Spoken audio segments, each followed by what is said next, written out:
ಎಲ್ಲ ನನ್ನ ರೈತ ಬಾಂಧವರಿಗೆ ನಮಸ್ಕಾರ. ನಾವೀಗ ಶಿವಮೊಗ್ಗ ಜಿಲ್ಲೆ ಭದ್ರಾವತಿ ತಾಲೂಕು ಅಗರದಳ್ಳಿಯಲ್ಲಿ ಇದ್ದೀವಿ.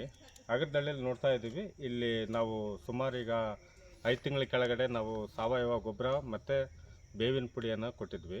ಅದ್ರ ಜೊತೆಗೆ ಒಂದೂವರೆ ತಿಂಗಳ ಕೆಳಗಡೆ ಇದಕ್ಕೆ ವಿವಾ ಮಾರ್ಟಿಂದ ಕಿಸನ್ ಕಿಂಗು ಮತ್ತು ಡೆವಲಪರು ಗ್ರೋತು ಈ ಮೂರನ್ನು ಬುಡಕ್ಕೆ ಒಂದೊಂದು ಲೀಟ್ರ್ನಂತೆ ಕೊಟ್ಟಿದ್ದೀವಿ.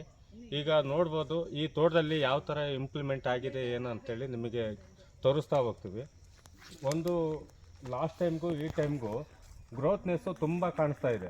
ಆಮೇಲೆ ಭೂಮಿಯಲ್ಲಿ ನಾವು ನೋಡಿದರೆ ಇಲ್ಲಿ ಎರೆಹುಳು ಎಲ್ಲ ಸಿಗ್ತಾ ಇದೆ. ತೋರಿಸ್ತೀನಿ ನಿಮಗೆ. ಬನ್ನಿ ಈಗ ಇಲ್ಲಿ ಬನ್ನಿ,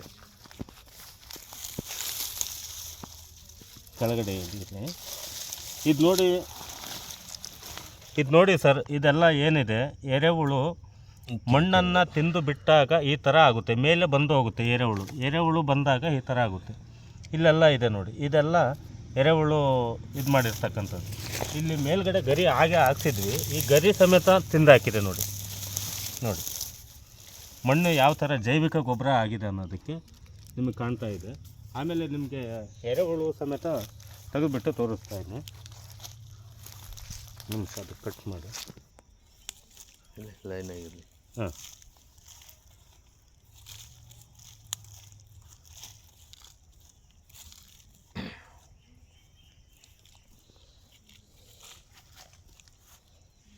ನೋಡಿ ಸ್ನೇಹಿತರೆ, ಇಲ್ಲೆಲ್ಲ ಮಣ್ಣು ಹೇಗಾಗಿದೆ ಅಂದರೆ ನಮಗೆ ಜೈವಿಕ ಗೊಬ್ಬರ ಇವಾಗ ನಂಬರ್ 1 ಜೈವಿಕ ಗೊಬ್ಬರ ಆಗಿದೆ.